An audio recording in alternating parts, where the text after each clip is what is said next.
Everyone, welcome to my channel IGNOU tutorial. आज हम BEGE 145 soft skill के इम्पॉर्टेंट क्वेश्चन आंसर्स को देखेंगे। उसमें पहला क्वेश्चन है आपका, while identifying the causes for any situation और problem what things we have to do discuss. किसी भी कॉज या प्रॉब्लम को, सिचुएशंस को देखते हैं तो हमें उस वक्त क्या करना चाहिए, पहले उसके बाद क्या, उसके बाद क्या। इसके 3 मेन टॉपिक्स हैं जिसका एक्सप्लेनेशन मैं अभी दूंगी। ये रहा आपका आंसर। इसका क्वेश्चन ऐसे भी पूछ सकते हैं कि how can we identify and understand the causes of a problem, explain. To identify the causes of any situation or problem, you will need to do at least 3 things. हमें 3 चीज़ें करने की ज़रूरत होती है। पहले कि उस चीज़ को क्लोजली ऑब्जर्व करो, उस प्रॉब्लम को। उसके बाद उसे डिस्क्राइब करने की कोशिश करो और उसके बाद उस प्रॉब्लम को फ्रेम करने की कोशिश करो। तो पहला है आपका observing the problem. Imagine you are working on an important policy report, जैसे कि मान लीजिए education for a government agency. किसी गवर्नमेंट एजेंसी के लिए आप काम कर रहे हो, किसी इंपॉर्टेंट पॉलिसी के ऊपर। You are working in a team of 2 other people with everyone carrying out a different task. आप 2 लोगों के साथ और काम कर रहे हो जो अलग अलग टास्क कर रहे हैं। 1 person has to conduct interviews with people on the ground, जिसमें से एक को इंटरव्यू कंडक्ट करना है on the ground level. Another person has to read existing research and your job is to take the input from the other 2. दूसरे को क्या दिया गया है, एग्जिस्टिंग रिसर्च को रीड करने के लिए, और आपको दिया गया है कि इन दोनों से इनपुट्स लेकर उसका रिपोर्ट तैयार करना है। Whether you can successfully do the job और not depend on how effectively you work as a team. या तो आप इस काम को सक्सेसफुली कर पाओगे या आप पे डिपेंड करता है कि कितना इफेक्टिवली आप इस काम को लेते हो as a team. Each person has to do their work competently and communicate the right information to each other. आप तीनों को कॉम्पिटेंटली काम करना है और एक दूसरे के साथ अच्छे से कम्युनिकेट करना है। But suppose things do not go according to plan. But suppose कीजिए कि जैसा आप सोच रहे हो उस अकॉर्डिंग प्लान नहीं जाता है।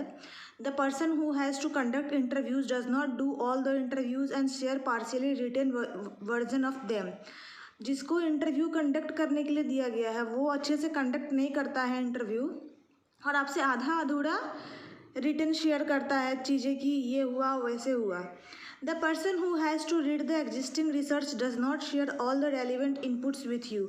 और जिसे आपके टीम में दिया गया था रिसर्च के ऊपर रीड करने के लिए, उसने भी आपसे रेलिवेंट इनपुट्स शेयर नहीं किया। For you to write a well research report, तो आपको जो रिपोर्ट तैयार करना था वो लिखने में बहुत प्रॉब्लम होगा, क्योंकि जो 2 लोगों से आपको इनपुट लेना था उन लोगों ने आपको क्लियर और रेलिवेंट रिपोर्ट नहीं दिया।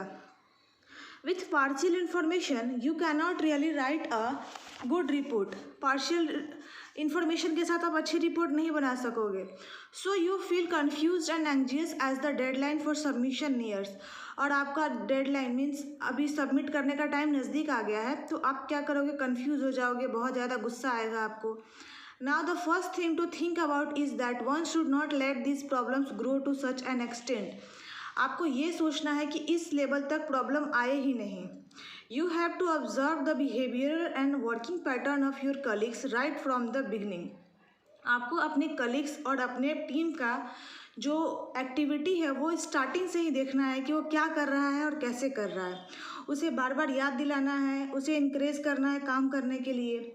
सेकेंड थिंग आपको करना है, you have to observe why they are not able to do their work properly. आपको ये ऑब्जर्व करने की कोशिश करना है कि वो अपना काम प्रॉपरली क्यों नहीं कर पा रहा है। क्या फैमिली में कोई इशू है, या उसे वर्क समझ में नहीं आ रहा है, या कुछ और प्रॉब्लम है। Are they not able to do the work because of lack of training और कॉन्फिडेंस। क्या उसमें ट्रेनिंग की कमी है, क्या उसका कॉन्फिडेंस लेवल अच्छा नहीं है। तो ये सारे ऑब्जर्वेशंस जो है प्रॉब्लम के, different kind of support may have to be given to them. तो आप ये सारे ऑब्जर्व करके प्रॉब्लम उसे अलग अलग तरह से सपोर्ट दे सकते हो। Alternately the work may have to structured more tightly. इस तरह से क्या होगा, काम बहुत स्मूथली चलेगा और बहुत अच्छे से होगा। So that all 3 members talk regularly and are accountable to each other. फिर ये तीनों एक दूसरे से कम्युनिकेट कर पाएंगे और जो काम है वो अच्छा रिजल्ट देगा। In other words, observations helps you fine tune your understanding of problem and learn what factors create and sustain the problem.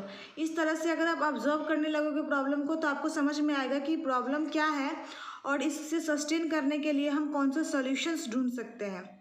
Second आपका आता है डिस्क्राइबिंग द प्रॉब्लम। अभी आपने ऑब्जर्व किया प्रॉब्लम को, अभी यहाँ पे डिस्क्राइब करना है।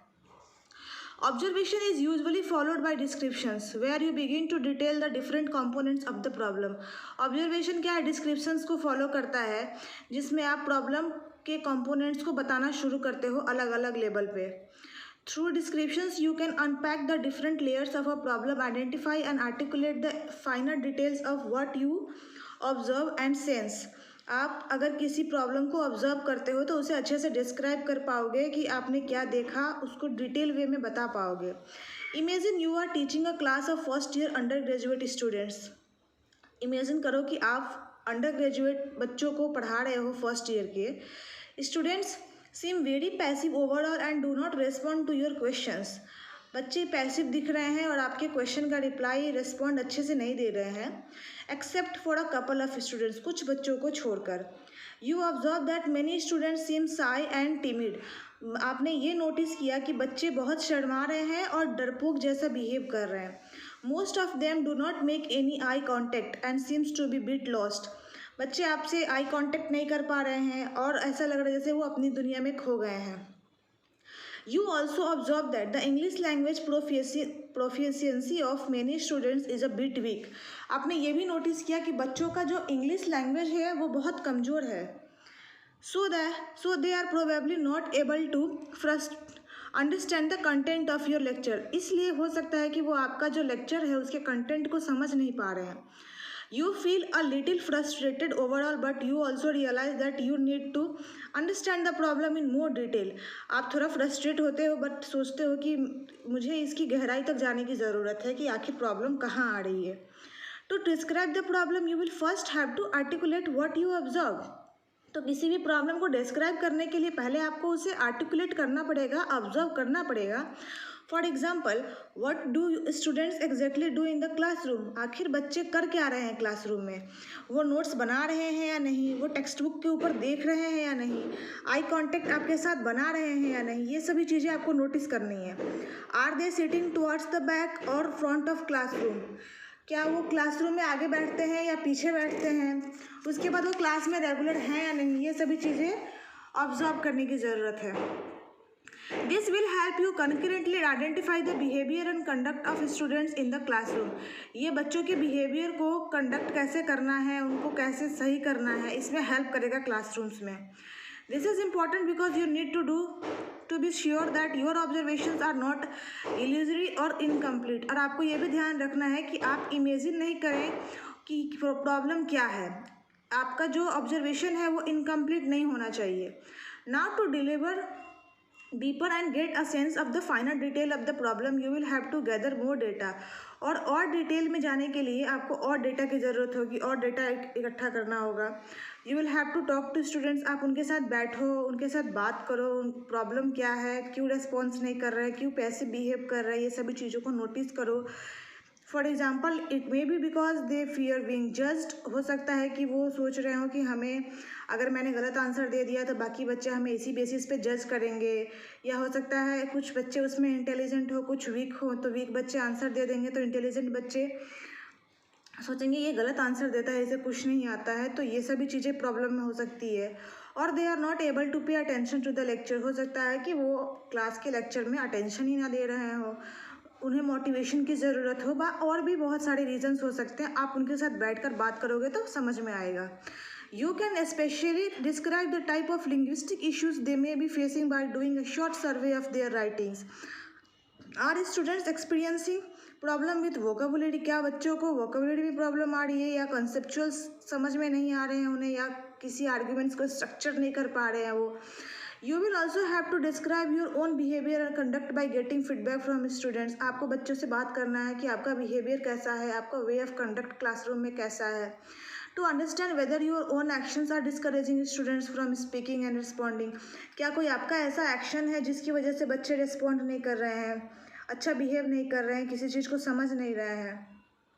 By putting together the descriptions, you will also have to gather and produce enough data to help you get a more concrete and detailed picture of the problem. However, you may have been thinking, how does this help one solve the problem? अभी आप सोच रहे हो कि ये सारे descriptions देने के बाद ये प्रॉब्लम का सॉल्यूशंस कैसे हुआ। ऑब्वियसली ये सॉल्यूशन नहीं है, पहले आपने चीज़ों को ऑब्जर्व किया, फिर प्रॉब्लम को डिस्क्राइब किया। अभी क्या करना है, हमें प्रॉब्लम को फ्रेम करना है ताकि उसका सही आंसर्स निकल के आए कि आखिर इसका सॉल्यूशन क्या होगा। तो अभी हमें फ्रेम करना है प्रॉब्लम को। After having observed and described, problem को ऑब्जर्व और डिस्क्राइब करने के बाद अभी हम क्या करेंगे, उसके डिटेल्स जो है उसको फ्रेम करेंगे। But sometimes there is too much details to work with. कभी कभी क्या होता है, बहुत ज़्यादा बल्क वे में हमें मिल जाता है इन्फॉर्मेशन, जिसे हमें फ्रेम करने में बहुत प्रॉब्लम होता है। तो हम उसे सही से ऑर्गेनाइज करेंगे और कैटेगराइज करेंगे डिफरेंट वे से। Now return to the previous example of a forum movement where we discuss and scenario in which students are not interacting and responding in classroom. अब पिछले मूवमेंट्स को ले लेते हैं जिसमें बच्चे सही से इंटरेक्ट नहीं कर रहे थे और रेस्पॉन्ड नहीं कर रहे थे। तो पहला क्या था problem, students feel disconnected from the lecture content. वो अपने आप को लेक्चर के कंटेंट से डिसकनेक्ट कर रहे थे स्टूडेंट्स। फिर स्टूडेंट्स जो है वो सोच रहे थे कि जो भी उनको पढ़ाया जा रहा है उनको एवरीडे लाइफ में कोई काम नहीं आने वाला, ये सिलेबस से बाहर की चीज़ें हैं। और उनको लैंग्वेज प्रॉब्लम में, लैंग्वेज समझने में भी प्रॉब्लम हो रहा था, क्योंकि उन्हें लग रहा था जो लेक्चर पढ़ाया जा रहा है उसका लैंग्वेज बहुत डिफ़िकल्ट है। नंबर 4 है आपका, students are intimidated by the teachers. Students are intimidated by their peers, मतलब टीचर के द्वारा इंटिमिडेट करना, पीयर्स जो सेम ग्रुप होते हैं उनके द्वारा इंटिमिडेट होना। Students find the content of the text book too difficult. उन्हें लगता था कि जो उनका टेक्स्ट बुक है वो बहुत डिफ़िकल्ट है। वो अपने आप को अंडर कॉन्फिडेंट फील करते थे कि मुझे इंग्लिश नहीं आती, समझ में नहीं आता, हमारा वोकेबुलरी बहुत कमज़ोर है। Students are not used to speaking in public places. Public space में वो बोल नहीं पाते थे बिकॉज ऑफ वोकेबुलरी कमज़ोर होने के कारण। Students feel bored by the content. उन्हें बोर लगता था, जो भी पढ़ाई होता था, लेक्चर होता था वो। Students don't understand why it is important to respond. वो सोचते थे कि इसको ज़रूरी नहीं है रिस्पॉन्ड करना, वो समझ नहीं पाते थे क्यों हमें रिस्पॉन्ड करना है। सो अभी कैटेगराइज करेंगे हम सारे ऑब्जर्वेशंस को, जितना भी हमने फ्रेम किया है। जैसे जो रीजन्स 1, 2 और 6, 9 में है उसमें क्या है, स्टूडेंट्स रिस्पॉन्ड नहीं कर रहे हैं। How students are responding to the content being taught. इसमें ये बताया जा रहा है कि जो बच्चे लेक्चर अटेंड कर रहे हैं वो किसी चीज़ को कैसे रिस्पॉन्ड कर रहे हैं। वो आपका ऑब्जर्वेशन नंबर 1, 2, 6, 9 में बताया गया है। रीज़न 3, 7 एंड 8 में लैंग्वेज रिलेटेड इश्यूज़ को बताया गया है with regard to speaking and listening, जिसको सुनने और बोलने में प्रॉब्लम है। उसके बाद रीज़न नंबर जो 4 और 5 है वो बच्चे के कॉन्फिडेंस के ऊपर है। एंड रीज़न नंबर 10 जो है वो स्टैंडअलोन रीज़न है, जो कि सभी बच्चों में दिख रहा है almost. Once you have framed and organized the reason within particular categories, it will be easier to work on solutions. अभी हमने जब इसको अच्छे से कैटेगराइज कर दिया, ऑर्गेनाइज कर दिया, फ्रेम कर दिया, अभी इसका सॉल्यूशंस बहुत इजी वे में निकल जाएगा। You have to rethink the content being taught और हाउ इट इज़ प्रेजेंटेड। अभी आपको क्या करना है, रीथिंक करना, सोचना है कि कैसे इसको प्रेजेंट करें, कैसे पढ़ाएं। Work on creating a safe comfortable space for students to express themselves. बच्चों को सेफ फील कराना है, कंफर्टेबल फील कराना है, ताकि वो किसी भी चीज़ को एक्सप्रेस कर पाएँ। Address the language need for students by speaking, writing and listening exercises. अब उनको बोलकर, लिखकर और सुनकर कैसे एक्सरसाइज को कंप्लीट करना है वो सब कुछ क्लियरिफाई करना है कि वो अच्छे से क्लासरूम में रिस्पॉन्ड कर पाए। तो ये सारी चीज़ें थी, किसी भी प्रॉब्लम को किस तरह से टैकल किया जाता है अगर हमें दिखता है सिचुएशन और प्रॉब्लम। तो इसके 3 स्टेप्स थे, पहला ऑब्जर्व, फिर डिस्क्राइब करो, फिर फ्रेम करो।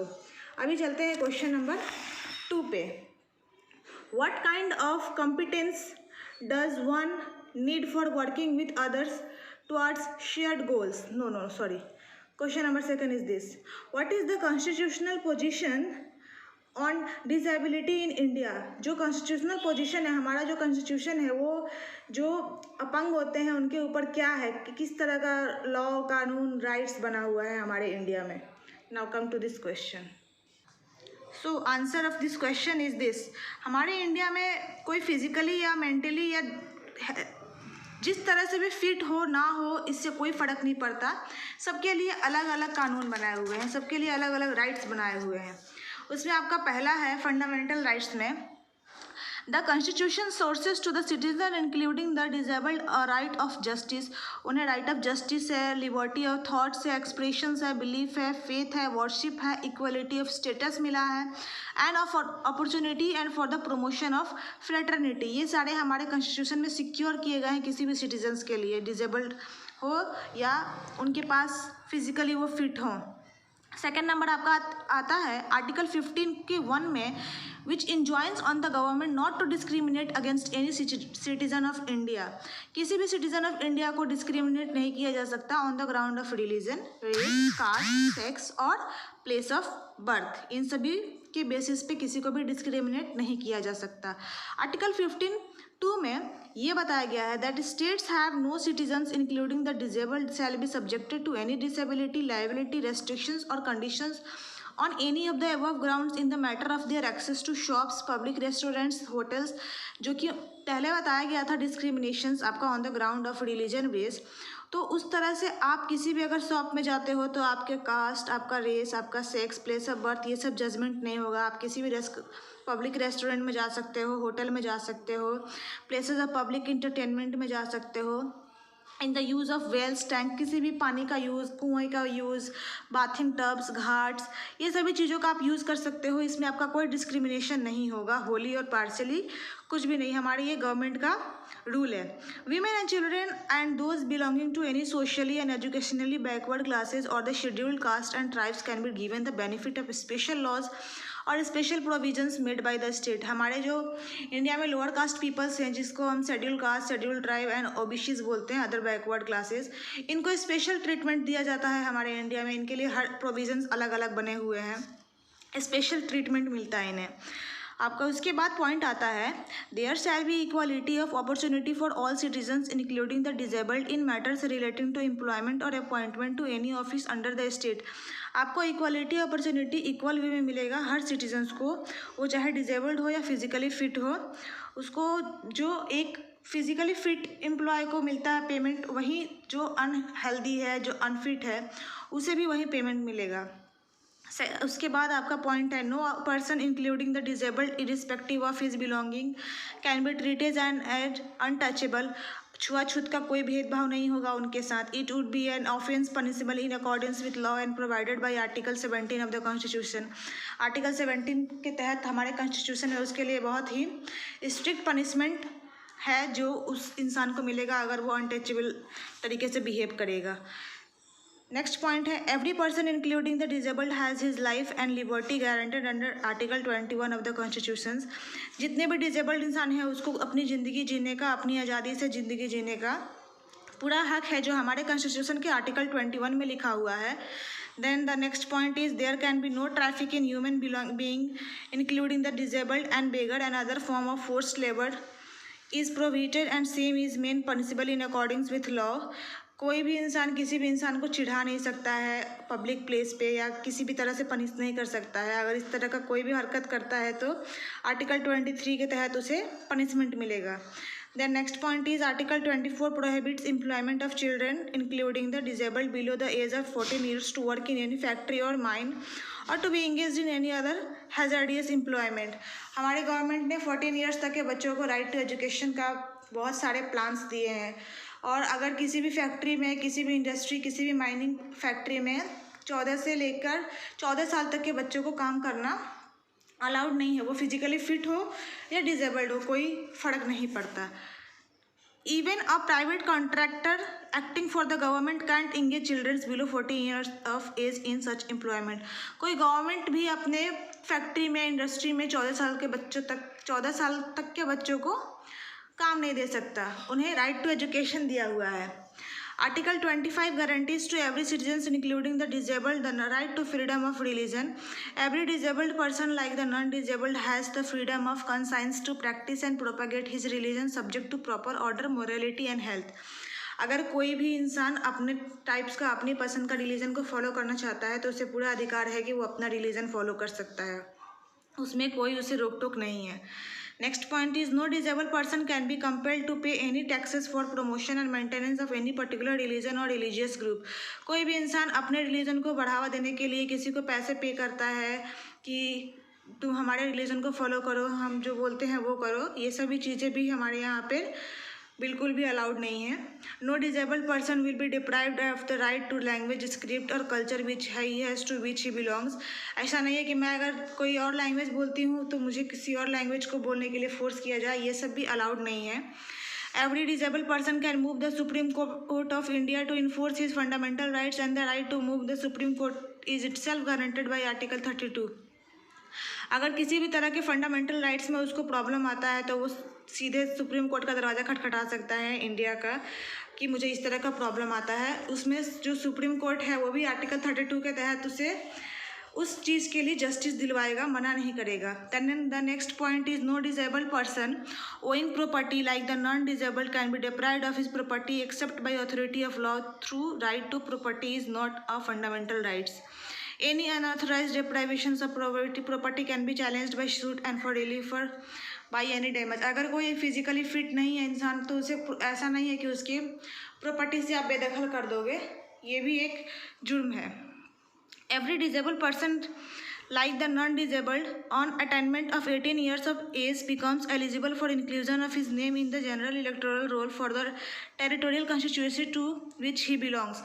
18 साल के ऊपर वो फिजिकली फिट हो नहीं फिट हो राइट टू वोट का अधिकार पाता है, इसलिए अपना इलेक्टोरल रोल में नाम दाखिल करा सकता है। The right to free and compulsory education act 2009 was enacted to enforce the fundamental rights to education of children between 6 and 14 years of age। जैसे मैंने पहले आपको बताया कि 14 years तक के एज के लिए हमारे इंडिया में राइट टू एजुकेशन कंपल्सरी किया गया है। With the passage of Rights of Persons with Disabilities Act 2016, including education's got statutory backing in India. This act defines inclusive education as system of education wherein students without disability learn together, and the system of teaching and learning is suitably adapted to meet the learning needs of different types of students with disabilities। जो हमारे disable people है, जैसे जिसको physically fit नहीं है, उनके लिए सरकार ने अलग अलग तरह के चीज़ें बनाई है जिसके थ्रू उनको पढ़ाई करने में प्रॉब्लम नहीं आता है। बहुत सारे इक्विपमेंट्स दिए हैं उनको जो बहुत हेल्पफुल होते हैं उनकी पढ़ाई में। Recommendations of the act include non discrimination in schools, accessible infrastructures, reasonable accommodations, individualised supports, use of Braille and Indian sign language in teaching and monitoring among others. तो ये सारे आपके हैं, जो यूज़ ऑफ ब्रेली है, Indian sign language को कैसे पढ़ाते हैं जो आँख से देख नहीं पाते हैं लोग, उनके लिए ये सभी चीज़ें हैं। The policy has provisions for recruitment of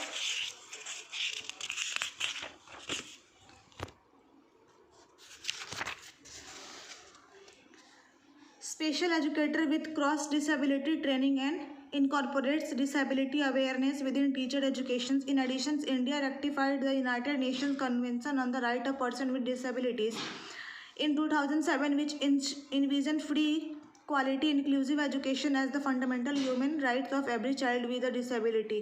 अगर कोई भी इंसान डिसेबल्ड है, उस फिजिकली फिट नहीं है, किसी का हाथ नहीं, किसी का पैर नहीं है, तो वो अगर किसी भी कंपनी में, किसी भी ऑफिस में गवर्नमेंट का चाहता है जॉब करना, तो उसे रिक्रूट किया जाएगा, उसे वहाँ से हटाया नहीं जा सकता है।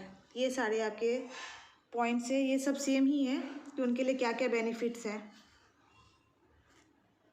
अगला क्वेश्चंस पार्ट 2 वीडियो में आपको मैं दिखाऊंगी, एक्सप्लेन करूंगी।